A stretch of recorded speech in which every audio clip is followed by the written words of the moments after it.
Waalaikumsalam warahmatullahi wabarakatuh. Selamat pagi semuanya. Pagi. Salam sejahtera bagi kita semua. Di sini kami bertiga, pertama ada saudari Musrina, dua saudari Wanda, dan saya sendiri Syahro.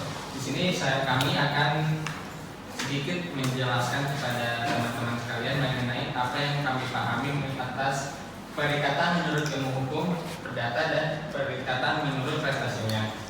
Untuk yang pertama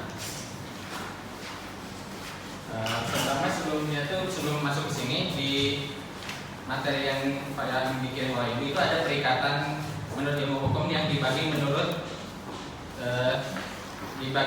jika peristiwa yang terjadi dalam perikatan itu terjadi atau tidak. Yang satu adalah yang menurut hal ini perikatan tersebut terbagi menjadi dua, yaitu perikatan yang menangguhkan dan yang kedua adalah perikatan yang membatalkan. Perikatan yang menangguhkan itu adalah perikatan di mana jika peristiwa yang diperjadikan dalam perikatan tersebut terjadi, maka perikatan itu akan berlaku pada detik itu juga. Contohnya, jika Adi berjanji kepada saudara Lanjung untuk menjual rumahnya ketika Adi itu diberikan tugas dinas ke luar provinsi atau ke luar negeri, maka jika Adi tersebut memang mendapatkan, maka jika luar negeri tersebut tadi akan menjual rumahnya kepada saudara Lanjung, maka jika Adi itu benar-benar ditugaskan keluar kota atau keluar provinsi, maka perjanjian perikatan tersebut akan berlaku, di mana Adi harus menjual rumahnya kepada Lanjung. Namun jika perikatan Adi tidak ditugaskan keluar kota, maka perikatan tersebut dianggap tidak ada. Tidak pernah ada. Jadi yang kedua adalah perikatan yang membatalkan. Perikatan yang membatalkan itu adalah perikatan di mana jika peristiwa yang berada dalam perikatan tersebut terjadi, maka perikatan itu batal dengan sendirinya dan dianggap tidak ada. Contohnya itu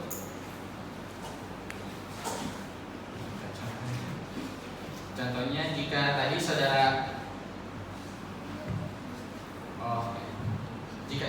jika saudara Landung menyewakan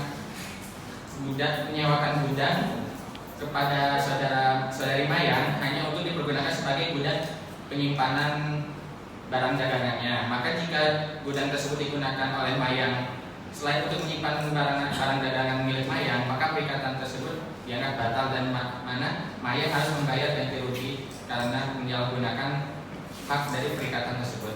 Dan selanjutnya adalah pembagian perikatan menurut ilmu hukum yang akan dijelaskan oleh saudara Wanda. Ya, pembagian menurut ilmu hukum perdata itu ada 5. Yang pertama, perikatan dengan ketetapan waktu, perikatan mansuka atau alternatif, perikatan tanggung menanggung, lalu perikatan dapat dibagi dan tidak dapat dibagi, serta perikatan dengan ancaman hubungan. Yang pertama, perikatan dengan ketetapan waktu. Jadi dalam perikatan itu menentukan lama waktu berlakunya perjanjian tersebut antara pihak debitur sama krediturnya. Yang kedua, perikatan manasuka atau alternatif. Jadi si yang berutang itu bebas menyerahkan salah satu barang yang ada di dalam perjanjian itu, tapi tidak boleh memaksa si yang berpiutang buat nentuin barang itu. Nah, lalu hak pilih itu ada di yang berutang kalau tidak ditegaskan dalam perjanjian itu yang berpiutang itu maunya di mana. Terus yang ketiga, perikatan tanggung menanggung. Jadi kejadiannya ini di salah satu pihak itu ada banyak yang menanggung. Biasanya ada di pihak debitur, ada di badan hukum, biasanya di perseroan terbatas sama perseroan komanditer. Lalu apabila beberapa orang ini sudah mengikatkan dirinya pada suatu perikatan tersebut, maka dia juga punya tanggungan atas seluruh utang tersebut. Lalu perikatan dapat dibagi dan tidak dapat dibagi. Apabila yang tidak dapat dibagi itu kreditur berhak menuntut prestasi atas setiap debiturnya semuanya.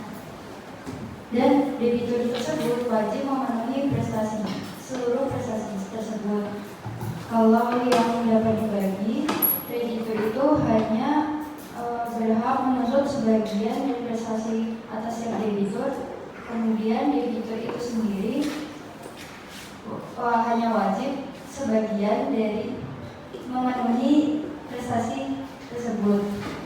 Terus yang kelima, perikatan dengan ancaman hukuman. Jadi dalam perikatan itu ada ancaman hukuman apabila tidak dapat memenuhi tiap prestasi si kreditur.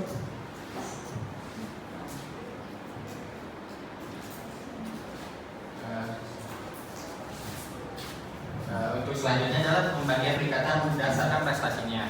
Nah, untuk berdasarkan prestasinya itu dibagi menjadi 3, yaitu berdasarkan isi dari prestasinya. 2 adalah waktu terjadinya prestasi, dan ketiga menurut subjek dari prestasinya tersebut. Yang pertama itu adalah menurut isinya. Menurut isinya itu dibagi menjadi 6. Yang pertama adalah jika isinya itu adalah prestasinya positif dan negatif. Hal ini diatur di dalam pasal 1234 KUH Perdata, di mana maksudnya dari positif adalah prestasinya itu meminta kita untuk memberikan atau melakukan sesuatu. Sedangkan negatif itu adalah prestasinya itu kadang melarang kita untuk tidak melakukan sesuatu, agar kita tidak melakukan sesuatu. Contohnya yang positif adalah perjanjian jual beli, di mana si penjual diwajibkan untuk menyerahkan barang kepada pembeli, dan pembeli diwajibkan untuk menyerahkan uang sejumlah uang atau kepada kepada penjual. Dan sedangkan perjanjian negatif adalah perjanjian yang tadi tidak boleh melarang kita melakukan sesuatu. Contohnya adalah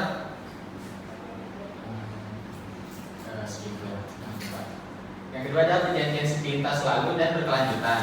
Maksudnya sepintas lalu itu adalah perjanjian perikatan tersebut prestasinya hanya perlu dia lakukan 1 kali dan dalam waktu yang relatif singkat, di mana contoh perikatan tersebut tidak perlu memakan banyak waktu dan biasanya itu prestasinya itu tidak terlalu rumit. Contohnya adalah tadi perjanjian jual beli yang sifatnya dibayar secara tunai atau kontan. Jadi perikatannya itu, prestasinya itu hanya terjadi pada saat penyerahan uang dan penyerahan barangnya tersebut. Sedangkan prestasi berkelanjutan itu di mana waktu pelaksanaan prestasinya itu tidak singkat atau cenderung lama, misalnya berapa bulan, bertahun-tahun dan lainnya. Contohnya perjanjian sewa menyewa, di mana sewa menyewa tersebut kan bisa sampai beberapa tahun, bisa 5 tahun, 10 tahun atau beberapa tahun lebih. Yang kedua adalah perjanjian alternatif. Perjanjian alternatif, prestasi alternatif. Si alternatif ini diatur di pasal 1272 sampai 1277 KUH Perdata, di mana sederhananya itu jika prestasi alternatif itu adalah debitur diperbolehkan untuk memilih satu di antara 2 isi prestasi. Namun debitur tersebut tidak boleh, di pasal 1272 itu menjelaskan dengan debitur boleh memilih salah satu prestasi. Terus yang di pasal lainnya itu lupa, tapi intinya di dalam perjanjian alternatif itu adalah debitur diperbolehkan memilih salah satu prestasi untuk dilakukan. Kreditur tidak diperbolehkan untuk memaksa debitur untuk melakukan salah satu prestasi terkecuali jika diatur dalam perjanjian awal. Yang kedua adalah jika salah satu dari kedua yang diperjanjikan itu adalah hilang atau rusak karena kesalahan debitur, maka kreditur berhak menuntut kepada debitur untuk mengganti rugi. Namun jika kesalahan barang perjanjian itu rusak atau tidak bukan karena kesalahan debitur, maka kreditur tidak berhak untuk menuntut. Dan berikutnya adalah jika kedua barang yang diperjanjikan tersebut hilang atau rusak, maka kreditur berhak untuk menuntut ganti rugi, tapi hanya pada salah satu barangnya saja. Selanjutnya fakultatif. Jadi fakultatif itu hanya memiliki satu objek prestasi saja. Jadi misalnya jual beli satu laptop. Yang selanjutnya adalah umum dan spesifik. Perjanjian umum itu adalah perjanjian perikatan yang mana prestasinya itu tidak dijelaskan secara mendetail mengenai proses itunya. Misalnya seorang petani membuat sebuah perikatan dengan seorang bandar beras mengenai jika dia panen dia akan menjual berasnya sebesar seberat 10 ton kepada dia. Nah, maka kan mengapa disebut perjanjian umum, karena si petani itu hanya diwajibkan untuk menyalurkan beras 10 ton kepada si pembeli tanpa terikat harus kualitasnya bagaimana dan lainnya. Sedangkan perjanjian yang prestasinya spesifik adalah isi prestasinya itu dijelaskan dan secara spesifik harus memenuhi syarat-syarat tertentu seperti yang telah tertulis dalam perjanjian perikatan tersebut. Contohnya, seorang petani tersebut harus menyerahkan 10 ton beras kepada pembeli dengan kualitas ekspor nomor 1. Oleh karena itu, si petani itu hanya boleh memberikan beras seberat 10 ton itu yang kualitas nomor 1 untuk ekspor. Dan seperti pada perjanjian umum yang mana petani tersebut bebas mau masih kualitas 1, kualitas terbaik nomor 2 atau lainnya. Yang kedua adalah perjanjian yang prestasinya itu dapat dibagi atau tidak dapat dibagi. Yang prestasinya dapat dibagi itu di mana? Contohnya itu seperti bagi hasil atau dividen, di mana si debitur itu berhak untuk memberikan sebagian saja. Sedangkan yang tidak dapat dibagi itu di mana objek prestasinya itu tidak dapat dibagi itu. Jadi maksudnya itu cuma harus dalam satu kesatuan itu. Misalnya jual beli hewan ternak, misalnya menjual 1 ekor sapi kan tidak bisa dijual hanya setengahnya saja, maka harus dijual full satunya. Yang selanjutnya itu adalah pembagian menurut subjeknya dan menurut waktunya yang akan dijelaskan oleh saudari Nisrina. Selanjutnya ada perikatan bersyarat berdasarkan prestasi menurut subjeknya itu ada 2. Yang pertama ada perikatan tanggung-menanggung. Perikatan tanggung-menanggung ini perikatan yang dimana debitur atau krediturnya itu terdiri dari beberapa orang. Contohnya ada pada pembentukan CV atau firma. Perikatan tanggung-menanggung ini diatur pada pasal 1749 dan 1836 DW atau KUHP Perdata.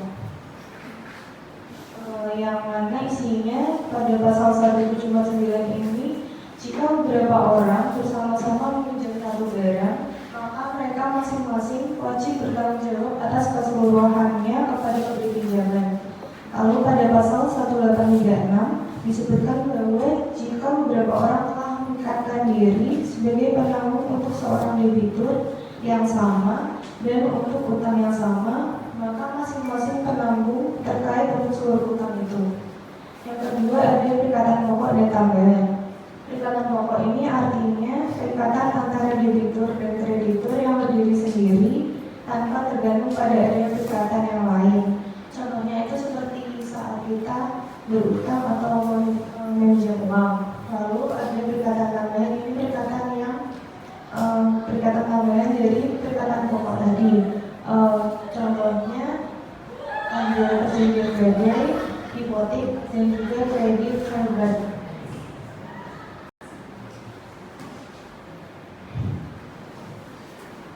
Lalu ada perikatan bersyarat berdasarkan prestasi yang menurut mulai berlakunya dan berakhirnya itu ada 2 juga.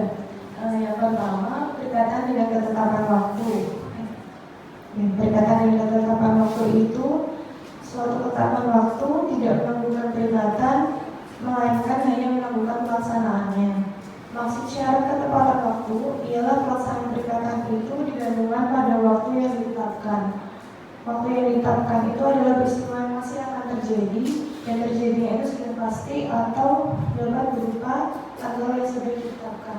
Misalnya seseorang berjanji pada anak perempuannya yang telah kawin untuk memberikan rumahnya apabila bayi yang kandungnya itu telah lahir, dan dalam perikatan yang tepat waktu apa yang harus dibayar pada waktu yang ditentukan tidak dapat ditagih sebelum waktu itu, tetapi apa yang sudah dibayar sebelum waktu tiba itu juga sudah tidak bisa diminta kembali. Itu diatur pada pasal 1269 KUHP Perdata. Lalu yang kedua ada perikatan bersyarat.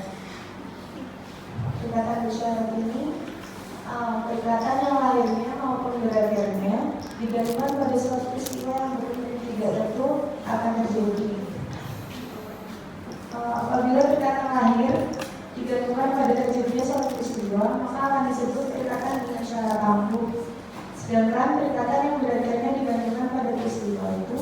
disebut dengan perikatan dan syarat batal. Perbedaan antara suatu syarat dengan ketetapan waktu ialah yang pertama, berupa suatu kejadian atau peristiwa yang belum tentu atau tidak akan terlaksana. Sedangkan yang kedua adalah suatu hal yang pasti akan datang meskipun belum dapat ditentukan kapan datangnya. Misalnya meninggalnya seseorang atau contoh suatu perkataan yang digantungkan pada suatu ketetapan waktu banyak sekali dalam praktek seperti perjanjian perburuan, perjanjian kerja, atau suatu hutang bersama. Sekian yang dapat kami sampaikan. Terima kasih atas perhatiannya. Wassalamualaikum warahmatullahi wabarakatuh.